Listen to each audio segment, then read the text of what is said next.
Isang mapagpalang umaga po sa bawat isa sa atin. Sa mga oras na ito, tayo po ay lalapit sa ating Panginoon. Mag-aaral ng kanyang mga salita. Samahan po tayo ng ating Panginoon bago po tayo magsimula sa ating pong pag-aaral ng kanyang mga salita. Tayo po ay lumapit sa ating Diyos. Awitan po natin ang Panginoon. Hallelujah. Awitin po natin yung steadfast love sa Tagalog po.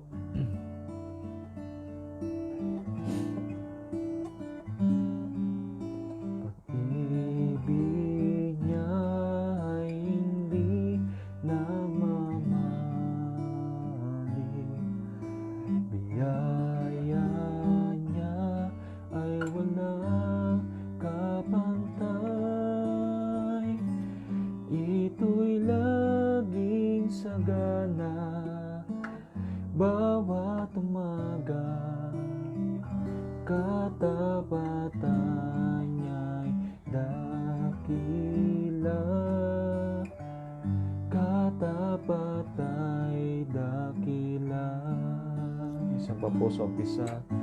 Pag-ibig niya ay hindi nagmamaliw, ang awa niya ay walang kapantay. Ito'y laging sagana bawat umaga, katapatan niya'y dakila,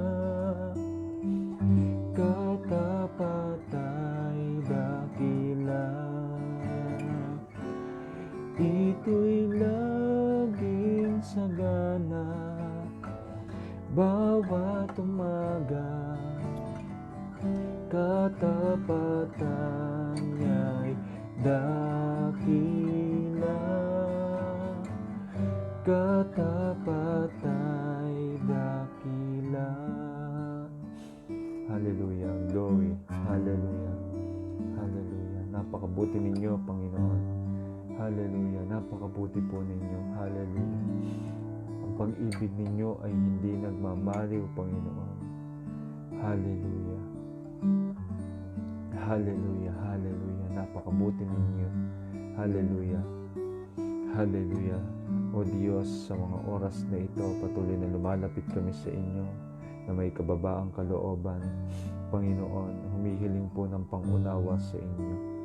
Hallelujah. Banal na Espiritu, patuloy na makakilos kayo sa amin. Ano man po yung aming mga naiisip, nasasalita na hindi po nakalulugod sa inyo. Kayo po yung patuloy na maglinis sa amin. At sa umaga na ito, Panginoon, hayaan po ninyo na taglayin namin yung kagalakan, yung patuloy na pagpapala na nagmumula sa inyo. Maraming salamat, O Diyos, isang napakagandang bagay na sa umaga pa lamang ay mapasalamatan namin kayo, mapapurihan, masamba namin kayo, maluwalhati namin kayo, Panginoon. Hallelujah, napakabuti po ninyo. Wala kaming ibang itinataas kundi kayo lamang po. Ang pagsama ng inyong banal na Espiritu sumagana sa amin sa mga oras na ito. Maraming salamat, O Diyos. Tinatagubilin po namin sa inyo ang mga bagay na ito at ang pag-aaral ng inyo pong mga salita. Holy Spirit, kayo lamang po yung makagawa sa amin. Maraming salamat, O Diyos. Inaangkin namin ang lahat ng ito sa pangalan ni Jesus. Amen and amen. Mapagpalang umaga po sa bawat isa. Tayo po ngayon ay nandito sa Doropate, UAE. Kung napapansin nyo po ay medyo may mga ano po sa aking likuran, mga pamilmit dahil wala po tayo sa church ngayon. Nandito po tayo sa bahay at tayo mag-aaral ng salita ng Diyos. Samahan po tayo ng Panginoon. Amen po.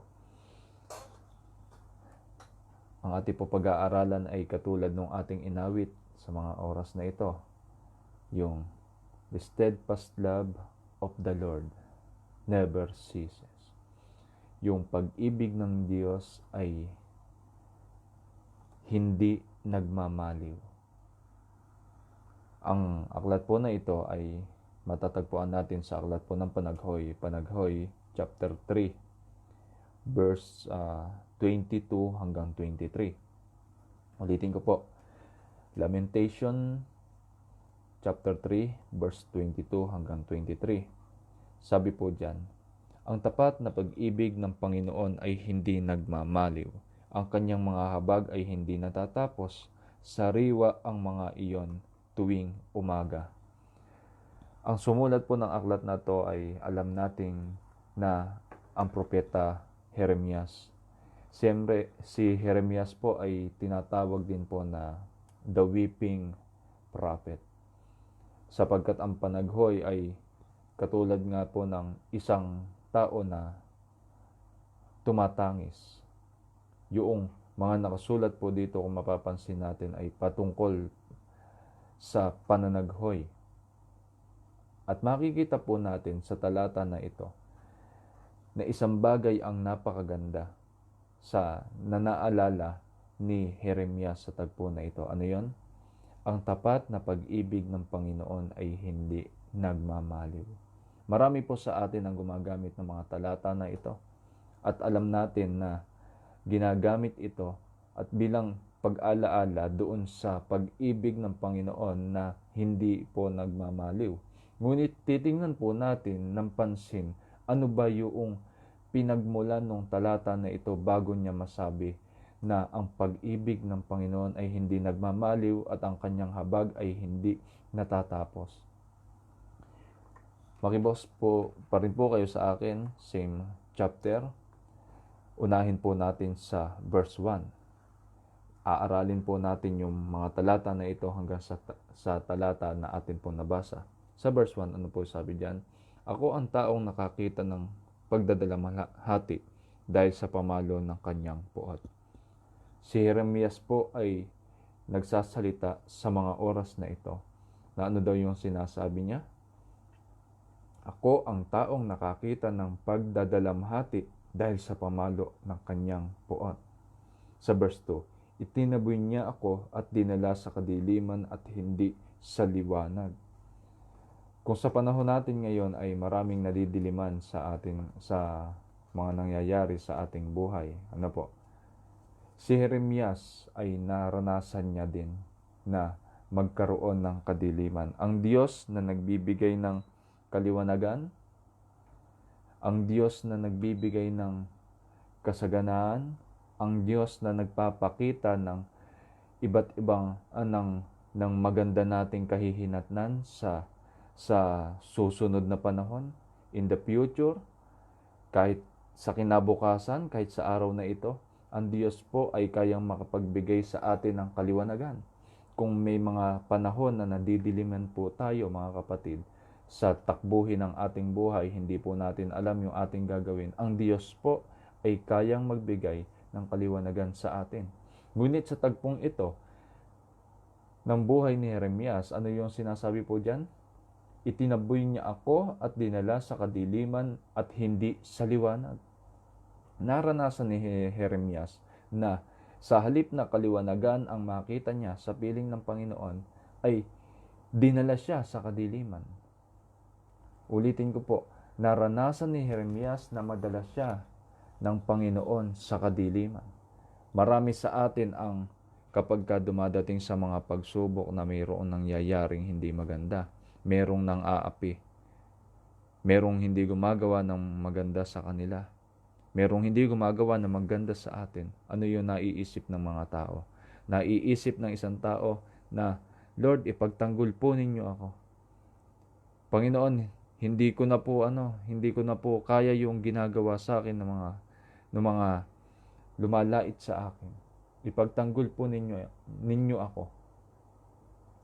At maraming pagkakataon sa buhay natin na tayo yung gumagawa ng dahilan para mapunta tayo doon sa tinatawag na kadiliman. Ngunit sa tagpo ng buhay ni Jeremias na ito, sino daw yung nagdala sa kanya patungo sa kadiliman? Ang Diyos. Na sa halip na sa kaliwanagan po siya madala, ay hindi po siya doon dinala ng Panginoon, kundi saan siya dinala? Sa kadiliman. Marami sa panahon natin ngayon at sa panahon natin ngayon ang ginagawa ng Panginoon, pili tayong inaakay sa kaliwanagan, pero ano yung pinupuntahan ng mga tao? Kadiliman. Kung bakit marami sa atin, kung bakit marami sa ating pamilya, kung bakit marami sa ating mga kaibigan, kakilala ang hanggang ngayon ay nadidiliman pa sa takbuhin ng kanilang buhay, hindi nakakakilala sa Panginoon. Pangkaraniwan sa nangyayari sa atin ay yung ganito na pinipili natin na manatili sa kadiliman. Hindi ang Diyos ang naglagay sa atin sa kadiliman, kundi tayo ang pumipili na manatili sa kadiliman. Ngunit sa tagpong ito, ulitin ko mga kapatid, kabaligtaran naman yung nangyayari sa buhay ni Jeremias. Ipinapakita sa kanya ng Panginoon yung kadiliman sa halip na kaliwanagan. Sa verse 3, tuloy po natin. Tunay na laban sa akin ay kanyang paulit-ulit na ipinihit ang kanyang kamay sa buong maghapon. Mga kapatid, sino sa atin ang dumating sa punto ng ganito na ating buhay na araw at gabi? Sa buong maghapon, mga kapatid, ay naranasan niya na hindi tulungan ng Panginoon. At hindi lang basta hindi tulungan, kundi kung titingnan po nating maigi ay pinapahirapan siya ng Panginoon. Hinayaan siya na mahirapan ng Panginoon. Pinapalo ng Panginoon. Amen? Hindi po isang oras lang, hindi po isang beses, hindi po 2 beses, kundi sa buong maghapon ay naranasan niya na paluin at pahirapan ng Panginoon. Sa verse 4, pinapanghina niya ang aking laman at aking balat at binali niya ang aking mga buto. Mga kapatid, pinapanghina niya ang aking laman at aking balat. Sa mga pagkakataon na ito ng ating buhay, mga kapatid, habang malakas pa tayo, habang kaya pa natin na lumaban sa takbuhin ng ating mundo, kumilos na po tayo para sa Panginoon. Amen po. Ano pa po yung sabi diyan? At binali niya ang aking mga buto. Siguro ang pakiramdam dito ni Jeremias ay yung pagkakabali ng buto na ito ay hindi na siya makakilos. Bukod sa nanghihina ang kanyang laman, hindi na po siya makakilos. Sapagkat ang ibig sabihin ng pagkabali ng buto, mga kapatid, hindi ka po makakilos, hindi ka po makagalaw. Ito po yung ginawa ng Panginoon kay Jeremias sa mga tagpong ito. Una, ano po yung una? Itinaboy siya ng Diyos sa kadiliman, sa halip na sa kaliwanagan siya mapunta. Yung pangalawa, ano po yung ginawa sa kanya ng Panginoon? Ipinakita sa kanya ng Panginoon na laban ang Panginoon sa kanya. Pinapanghina siya ng Panginoon at binali ang kanyang buto. Sa verse 5 po, basahin po natin, sinakop at kinulong niya ako sa kalungkutan at paghihirap. Marami sa panahon natin ngayon, mga kapatid, na kapag nakukulong sa kalungkutan ay nakakaisip ng hindi maganda. At marami nga na kapag nalulungkot, sa halip na sa Panginoon lumapit, ano po yung ginagawa? Naghahanap ng panandali ang aliw. Sige, pupunta muna ako doon sa barkada ko. Baka sakaling mawala itong lungkot ko. Pagdating doon sa kabarkada, tara inuman tayo. Pampalubag ng loob. Amen? Ganyan po yung yung kaisipan ng sanlibutan. Kaisipan ng mga tao. At kung minsan, kahit sa simbahan, ay dinadala natin ito. Kung natatandaan natin yung ating mga lumang kaugalian, ano yon? Kapag nalulungkot ka, tara, punta tayo ng simbahan. Nalulungkot ako eh. Maaalala lang yung Panginoon kapag nalulungkot tayo, mga kapatid. Kapag naghihirap, nabanggit po dito, sinakop at kinulong niya ako sa kalungkutan at paghihirap. Kapag naghihirap na, kapag nahihirapan na, Lord, kailangan ko na yung tulong niyo. Sige, lalapit na ako sa inyo. At hinahayaan talaga ng Panginoon kung minsan na nangyayari po sa atin yon. Kaya mga kapatid, hindi lang po yung mga blessing na tinatamasa natin yung dapat natin ipagpasalamat. Lagi natin itong naririnig. Hindi lamang yung mga pagpapala ang dapat natin ipagpasalamat, kundi kahit na yung mga paghihirap at kalungkutan, pwede nating ipagpasalamat sa Panginoon. Meron po ako napanood na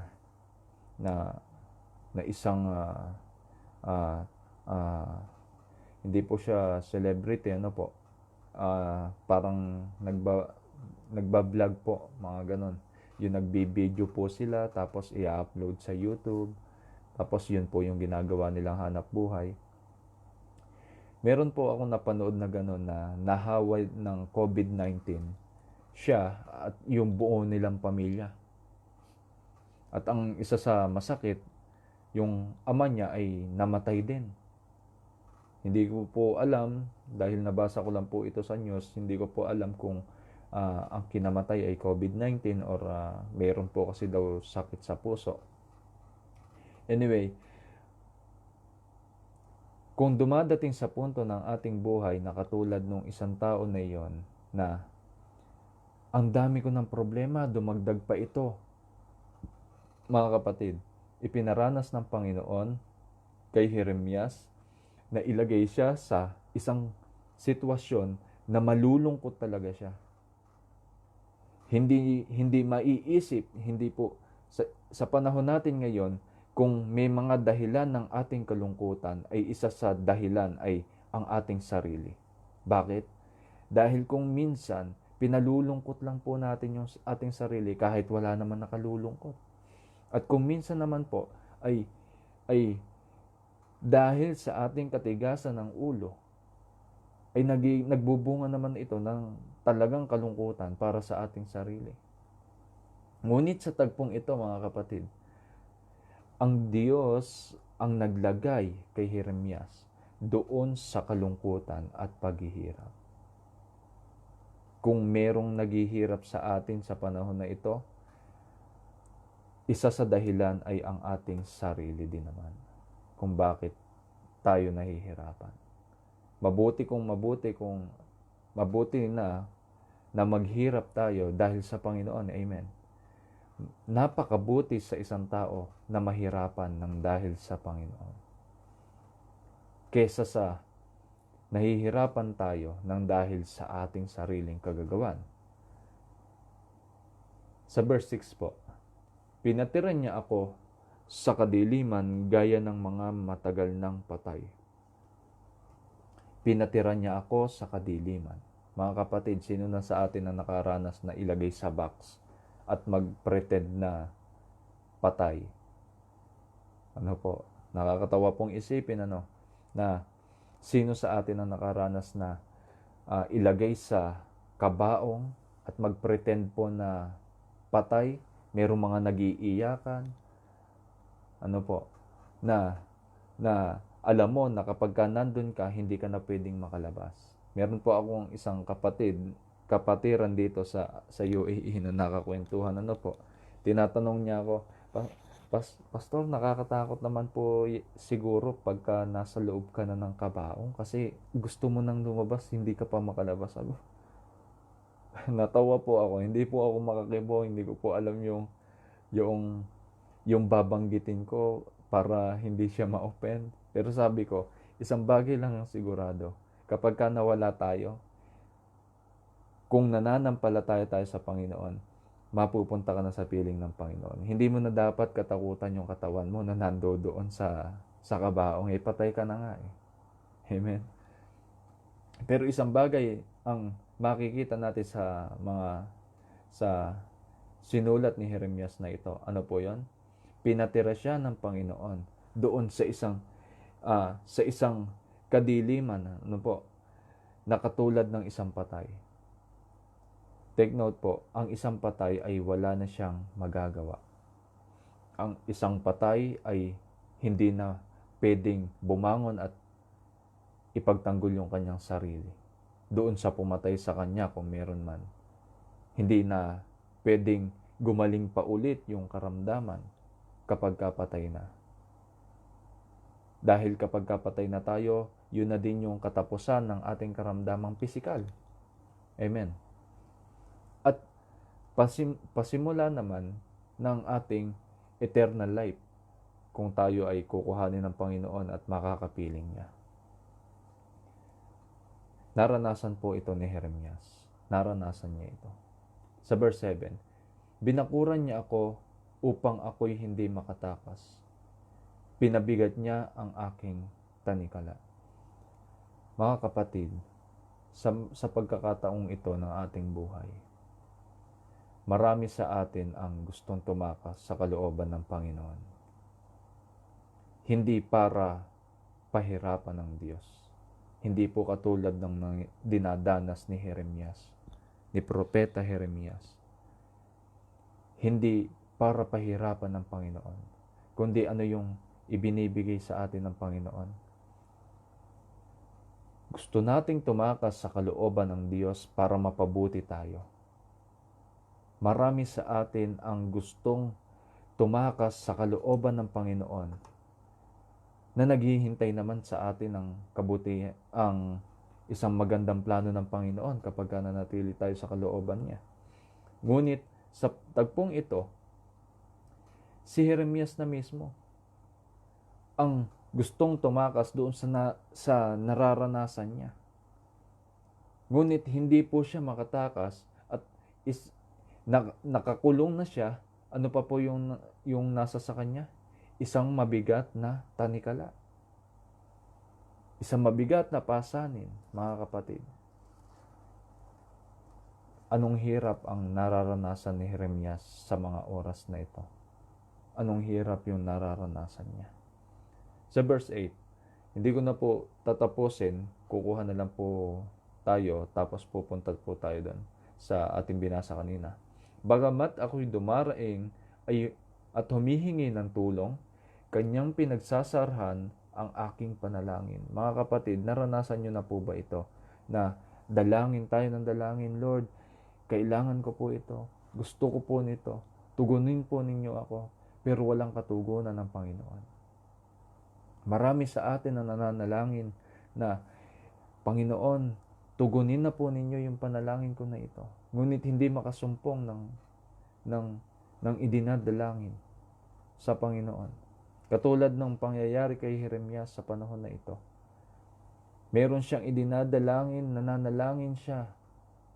Alisin po ninyo ako dito sa pighati na ito. Pero ano yung ginagawa ng Panginoon? Pinagsasarhan yung kanyang panalangin.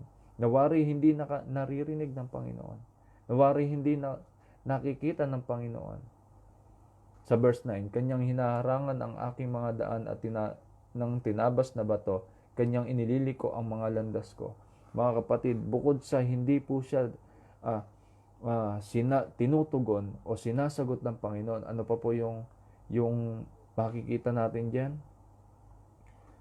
Hinaharangan ng Panginoon yung kanyang landas. Gusto niyang makalihis doon sa sakit na kanyang pinagdaraanan. Pero ano yung ginagawa ng Panginoon? Hinaharangan siya kapag tataka siya. Kapag nananalangin siya, hindi po siya tinutugon ng Panginoon. Kaya nga mga kapatid, kung merong isang bagay na hindi tayo tinutugon ng Panginoon sa mga oras na ito, huwag tayong mawawalan ng pag-asa. Huwag tayong mawawalan ng pag-asa. Na kapag dumating sa punto ng ating buhay, hindi tayo tinutugon ng Panginoon, parang hindi niya tayo naririnig. Huwag tayong mawawalan ng pag-asa. Mamaya babanggitin po natin kung ano yung na-realize ni Jeremias sa mga tagpo na ito.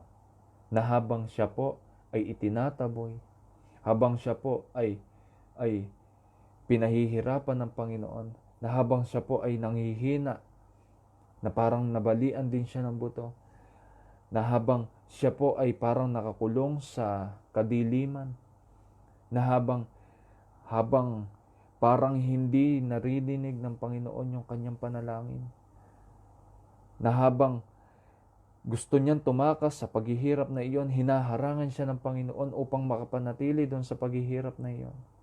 Merong isang bagay na na-realize si Jeremias. Ano po yan? Sige, sabihin na po natin.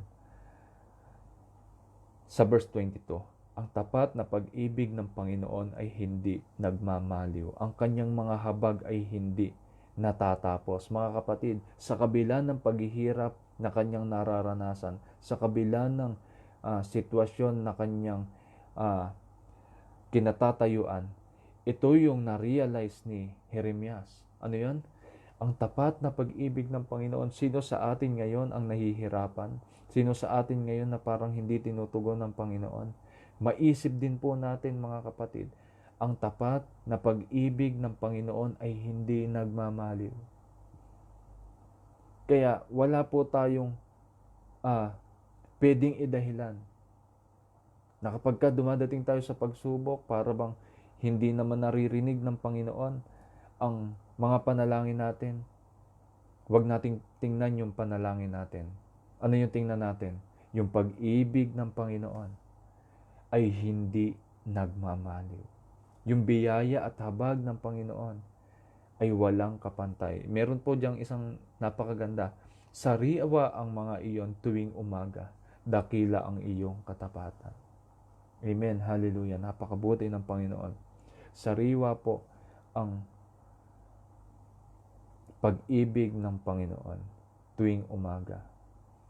Hindi po katulad ng pag-ibig ng tao na kapag bago-bago pa lang ay okay, maganda yung pagsasama. Pero kapag tumagal-tagal na ay unti-unti nababawasan. Kaya nga sa mga magkasintahan, sa mga bago-bago pa lang mag-asawa, bakit nun naliligaw ka? Kahit inaaway kita sobrang mapagpasensya ka ngayon, inaaway kita, aawayin mo din ako. Huwag naman ganun. May mga ganun pa pong mga tagpo, Pero isang bagay yung makikita natin dito, na sa kabila ng mga pinagdaraanan ni Jeremias, sa kabila ng ginagawa sa kanya ng Panginoon, meron siyang isang bagay na na-realize. Ang tapat na pag-ibig ng Panginoon ay hindi nagmamaliw. Walang pagsubok ang pwedeng makapagpahina sa atin, mga kapatid.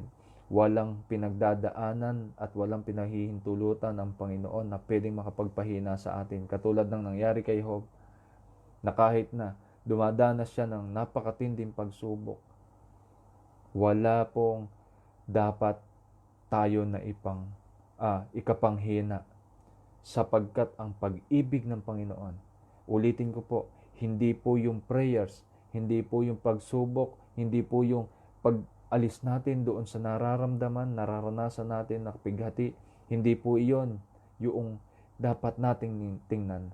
Ano yung dapat nating tingnan? Yung pag-ibig ng Panginoon na hindi nagmamaliw, na sa kabila ng mga pinagdadaanan natin pagsubok, sa kabila ng pinagdadaanan natin na sigalot, sa kabila ng merong tumutuya sa atin, sa kabila ng maraming nagsasabi ng hindi maganda, tapat ang pag-ibig ng Panginoon at hindi nagmamaliw. Hallelujah. Purihin po ang Panginoon. Katapos-tapusan po, meron po akong isang bagay na sasabihin. Sa aklat po ng Jeremias, Jeremiah chapter 18, verse 1 to 7.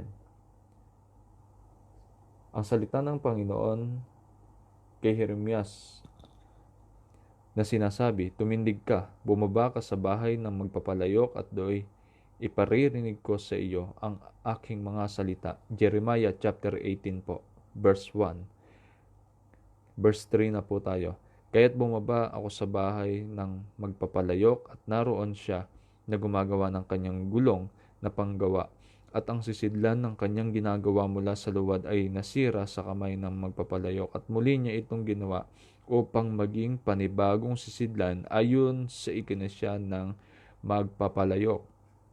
Sa verse 7, kung sa anumang sandali ay magsalita ako ng tungkol sa isang bansa o sa isang kaharian na ito'y aking bubunutin, ibabagsak at lilipulin, at kung ang bansang iyon na aking pinagsalitaan ay humiwalay sa kanilang kasamaan, ay magbago ang isip ko tungkol sa kasamaan na binabala kong gawin doon. At kung ang anumang sandali ay magsalita ako tungkol sa isang bansa o kaharian na ito'y aking itatayo at itatanim.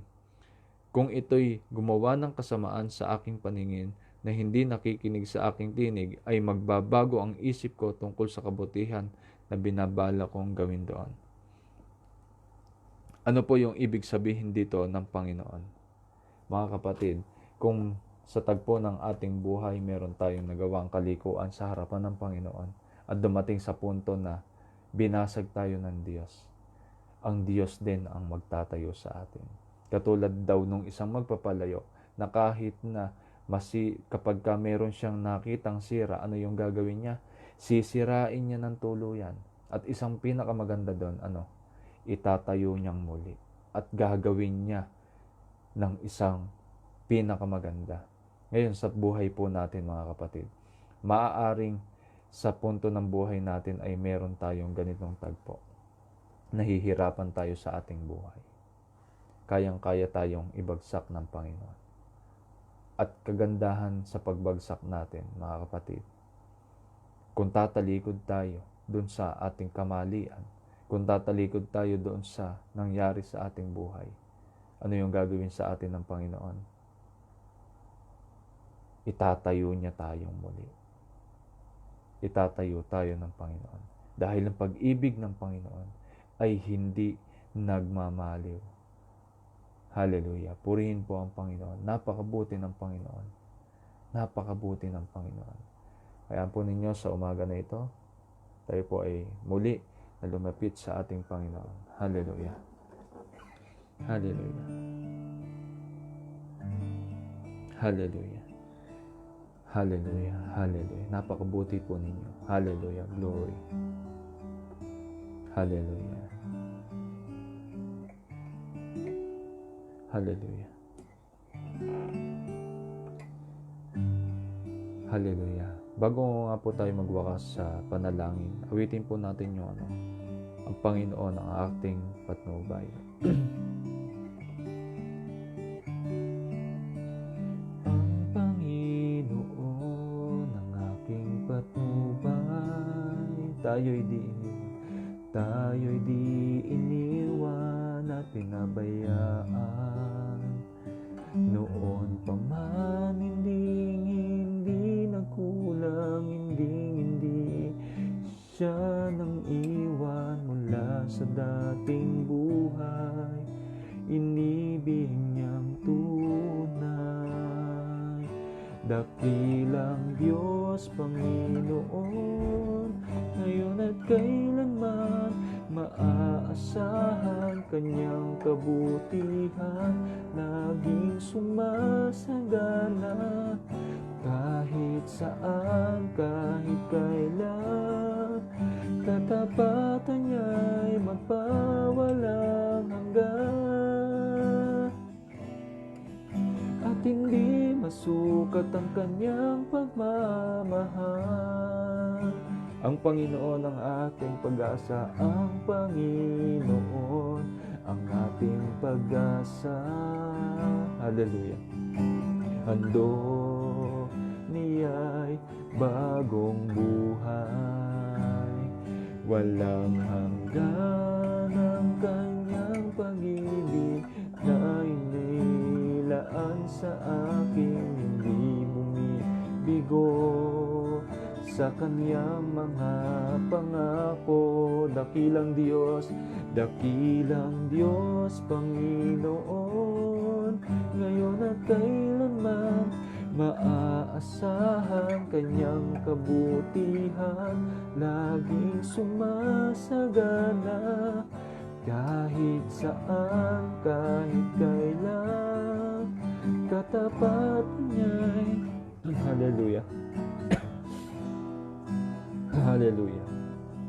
At hindi masukat ang kanyang pagmamahal. Hallelujah. Hallelujah. Glory. Hallelujah. Hallelujah. Katulad ng inawit namin, Panginoon, hindi masukat ang inyong pag-ibig sa kabila ng aming mga pagkukulang sa inyo, sa kabila ng aming mga pagtalikod. Ang pag-ibig at biyaya ninyo ay laging sariwa at sagana. Hallelujah. Purihin po kayo. Napakabuti po ninyo. Sa mga oras na ito, O Diyos, patuloy na punuin po ninyo ng kagalakan ng bawat isa na nakakapanood ng live na ito. Hallelujah. Hallelujah. At maging sa mga manunood pa, Lord, patuloy na kayo yung magpala, patuloy na magbigay ng kalakasan. Kayo po yung palaging makapangusap sa buhay ng bawat isa. Hallelujah. Purihin po kayo, Panginoon. Dakilain kayo. Pagpalain po ninyo yung bawat isa. Punuin po ninyo ng kagalakan. Sa umaga na ito, Panginoon, taglayin namin ang patuloy na pagkilos at pagsama ng inyong banal na Espiritu. Iniaalay namin sa inyo ang araw na ito. Samahan po ninyo kami.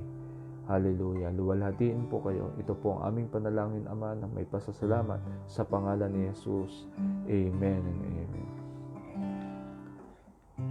Purihin po ang Panginoon. To God be all the glory po. Pagpalain po kayo ng Panginoon.